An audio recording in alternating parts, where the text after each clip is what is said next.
もしあなたの身近にいる穏やかなあの人が心の底で殺人衝動を抱いていたら、2023年10月12日アメリカフロリダ州ハイアリア、夜11時過ぎ、13歳の少年デレク・ローザはオンラインゲームを通じて知り合った友人に数枚の写真を送信しました。彼が送ったのは小指と親指を立ておどけたようなポーズをとって撮影した自撮り写真。一見して楽しそうなその写真を目にすると、友人はすぐにこう送り返してきたのです。おい、冗談だろ。友人は現実を受け止められずにいました。それも当然のこと。なぜならデレクはその写真を母親の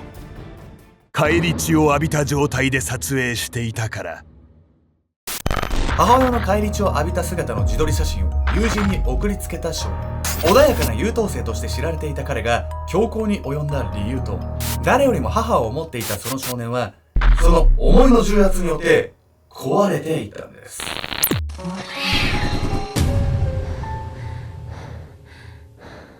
おさすけちゃんです。宮みゆみこです。この動画が出るくらいですかね。僕エジプトかトルコにいるんですけど、エジプトの特に行きたい場所がありまして、はいはい。皆さん知ってますかね。シャルムエルシェイク。知らない。エジプトのカイロがあるんですけど、そこからちうん。ょっと飛行機で飛ぶとシャルムエルシェイクっていう都市？山みたいなところにいっぱいカフェがずらーってなってて、で、でアラジンの世界で、そこで夜のいい雰囲気の時に C 社吸えるみたいな感じなんですけど、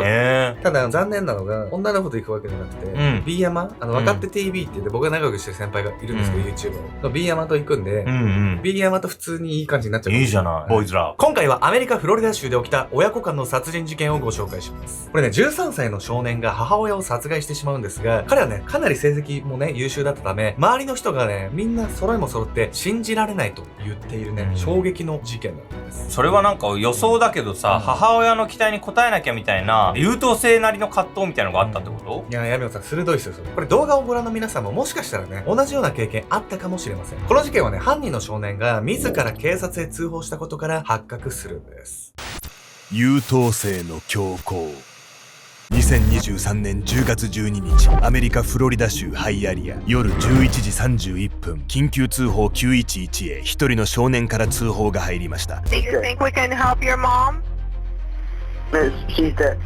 少し戸惑いながらも確かに母親の死を告げたその少年の名はデレク・ローザ。オペレーターに問われ状況を説明する中で、彼は自宅にあったキッチンナイフを使い母親を殺害したことを認めました。警察がデレクのアパートへ向かうと、玄関先へ姿を現した彼の手足は血まみれの状態。そして家の中を確認すると、デレクが電話で説明していた通り、母親のイリーナ・ガルシアが自身の寝室の床に横たわっていたのです。血だまりの上で力尽きていた母イリーナ。彼女のすぐそばに落ちていた凶器のナイフは刃先が折れてしまっており、相当な勢いで何度も刺されたことが見て取れたのです。また同じ部屋のベビーベッドには生まれたばかりの娘が眠っており、イリーナはその方向へ向かって倒れていました。まるでとっさにその子を守ろうと動いたかのように。不可解だったのは、母親を殺害してしまった少年デレクが学校で成績優秀者名簿に載るほどの優等生だったこと。礼儀正しく穏やかな性格で知られていた彼には、精神疾患の病歴もなければ暴力行為に及んだ前歴もありません。デレクは母イリーナとも非常に仲が良く、近隣住民は彼が家事を手伝う姿もよく見かけていたのです。いや、ちょっとこれお母さん大好きみたいな感じで話してるけどさ、ナイフの刃の先っちょが折れてんでしょ？それぐらいの恨みのこもった感じで刺してるってことよね、これ。なんか無我夢中で刺した感じがしますよ。一見デレクは犯罪とは無縁のね、優等生だと思われるんですけど、逆にね、彼のようなタイプこそ、精神的に不安定だったりっていうリスクもあったりするそうなんです。というわけで本日のメトラキーワード、過剰適応の危険性について。デレクのような模範的な子供が突如として犯罪を犯してしまうことには、過剰適応の状態にあることが関係している場合があります。過剰適応は自分の本当の気持ちを押し殺し、周囲の期待や慣れない環境に過度に合わせようとする行動傾向。親や教師から見れば従順に見える優等生は、実際は過剰適応になってしまっている場合も多いとされているのです。過剰適応の子供は自分のできる範囲を超えて周囲に合わせようとするため、大きなストレスを抱えています。そのため急に心身の不調を訴えたり、我慢の限界から非行に走ることがあるのです。過剰適応の人の特徴は、何を言っても意見に同調する、無理して作り笑いをする、人の顔色を伺っているように見える、一人になると気が抜けたようにぼーっとするなど、これらに当てはまる場合、無理しないように声掛けをするなど、心理的な負担を減らしてあげる接し方が必要なのです。これ親とか先生に認められたいがために勉強してる子ってさ、我々がが思ってる以上にストレスがかかってるってことよね。子供がね、勉強頑張ってたら、頑張れって言いたくなるとは思うんですが、逆に無理してないか気にかけてあげた方が良かったりするんです。そしてね、この事件前のデレクっていうのは、明らかに精神のバランスを崩してるってわかるね、前兆があったんです。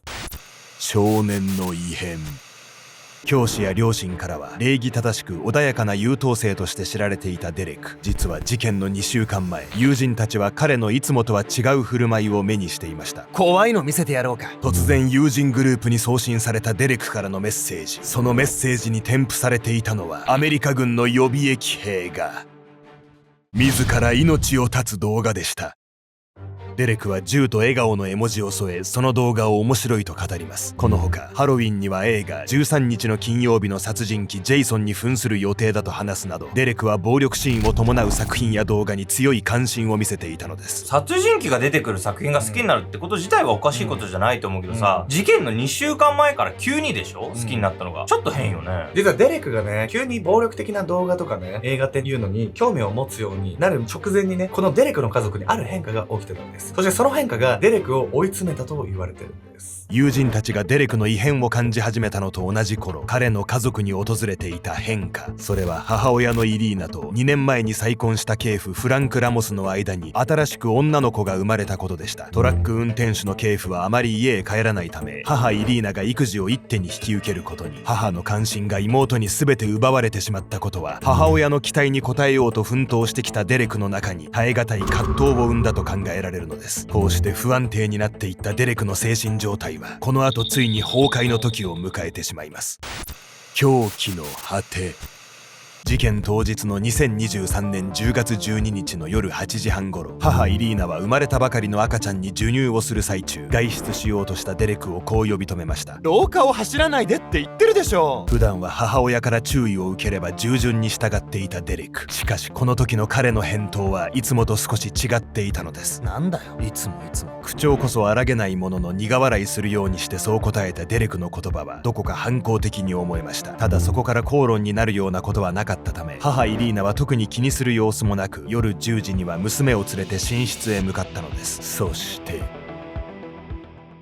夜11時、寝息を立て始めた母イリーナの枕元には一つの人影が佇んでいた。その手には紫色の持ち手がついたキッチンナイフが。しばらくイリーナの寝顔を見下ろしていたその人影は、何か決心するかのように大きく息を吐くと、ナイフを高く振り上げた。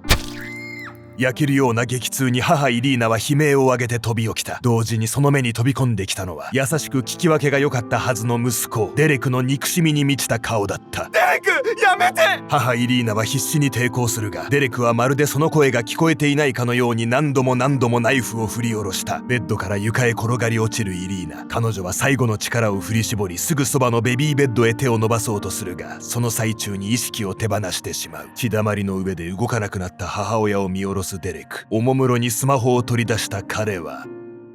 返り血を浴びた姿で自撮りをし始めた。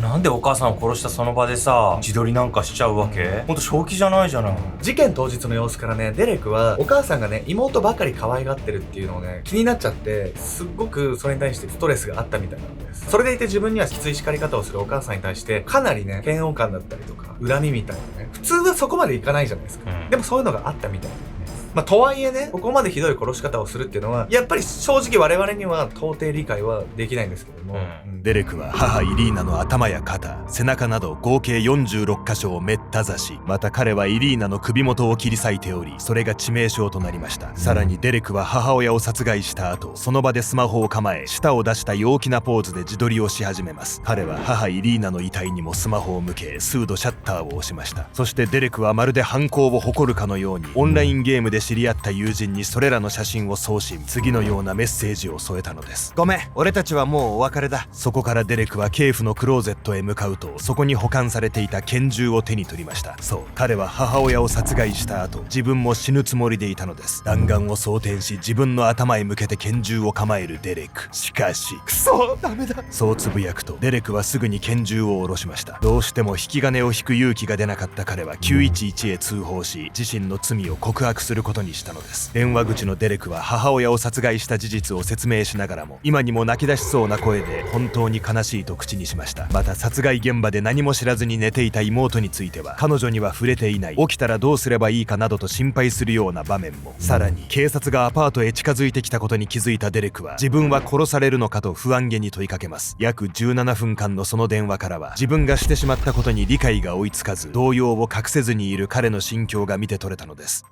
いや、やっぱ電話の様子を聞いてるとさ、まだまだ13歳の子よねってやっぱ思っちゃうわよ。これもう本当は殺すつもりなんてなかったけど、カッとなっちゃって、やっぱり衝動的にってことなんじゃないの？それがね、捜査の結果、この殺人っていうのは、れっきとした計画殺人だったと判明するんです。そのためデレクは13歳にして非常に重い罪に問われるんです。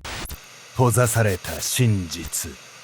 取り調べにおいてデレクは犯行の事実を詳細に語り、首に頸動脈があることを知っていたのでそこを狙ったと説明。また事件の日の夕方6時、スマホで次のような内容を検索していたことも判明しました。人を刺すのに最適な部位はどこか、頸動脈の図解、小さなナイフで人を殺せるか。これらの供述や検索履歴からデレクが計画性を持って母親を殺害したことは明白で、検察は彼を第一級殺人の罪で起訴。デレクは犯行時13歳という年齢にかかわらず成人として裁判にかけられることとなったのです。そこから成人用の施設であるメトロウェスト拘置所に収容されたデレクは、自殺の恐れを考慮し、他の囚人から隔離された独房で24時間監視下に置かれました。1日のうち20時間はその独房で過ごし、外に出られるのは限られた授業や運動の時間のみという13歳の少年には過酷なその環境。デレクのその処遇を知った実の父ホセや祖母イザベルは、決して殺人などする子ではないと擁護の姿勢を示し、必死に無実を訴えました。裁判に向けた予備審問では、祖母のイザベルがデレクに手を振ったり投げキッスを送ったりする場面も。その振る舞いは実の娘を殺害した犯人に対するものとは到底思えず、彼女がいかに孫のデレクを信頼しているかを物語っていました。また SNS 上では、厳しい裁判に直面したデレクを支援するセーブ・デレクローザという運動が拡大。弁護士費用などをカバーするために14万ドル、日本円換算で約2100万円以上の寄付金が集まったのです。支援者の中には、証拠として提示された防犯カメラ映像を根拠に、犯人はデレクではないと言い出す人までいました。防犯カメラ映像にはデレクの犯行時の姿が確かに映されていたのですが、その人物が彼よりも体格が大きく見えると。またデレクが911へ通報した際の音声に、背後で彼ではない何者かの声が聞こえるなど、陰謀論のような説を主張する支援者が相次いだのです。警府のフランクが怪しいと疑う声もありましたが、検察は彼のアリバイを確認済み、最終的にやはりデレクの犯行で間違いないと結論付けられています。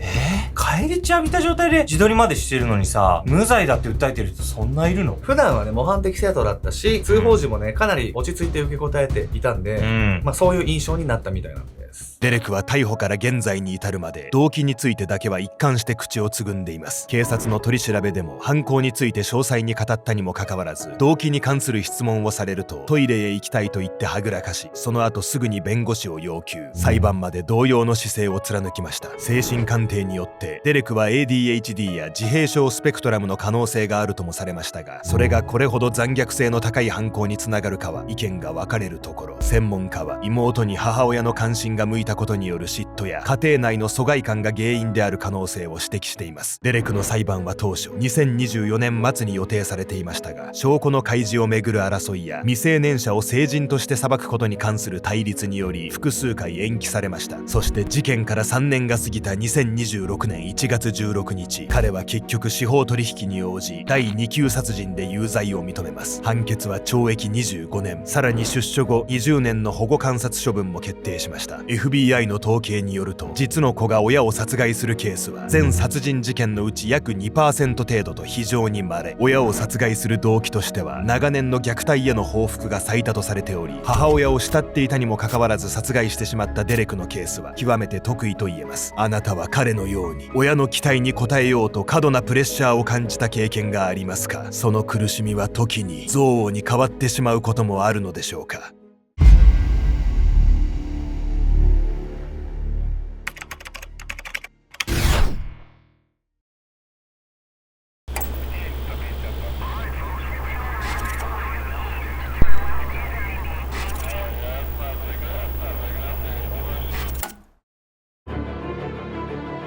あなたは自分の中の闇を誰かに見せたことはありますか？ 2025年12月19日、台湾台北市午後6時半頃、ある商業施設から突然人々が飛び出してきました。誰もがこわばった顔で我先にと走り、必死にその場から逃れようとしています。実はこの日の映像には一人の男の姿がはっきりと記録されていました。路上で四方八方に発煙筒を投げる姿、カバンから取り出された無気味の巨大なナイフを手にスタスタと歩き出した男は、人だかりに近づいた瞬間突然走り出しました。そしてナイフを振り回しながら商業施設へと消えていったのです。誰が見ても計画的なこの犯行、しかも後の調査により、この時すでに男の手は血に染まっていたことが分かっています。この男の正体は台北を震撼させた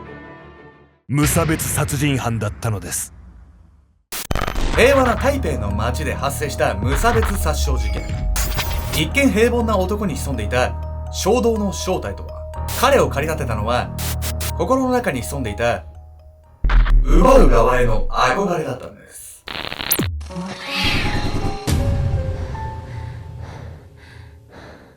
この動画の続きはオンラインサロン秘密結社アルゴメトリーでご視聴ください。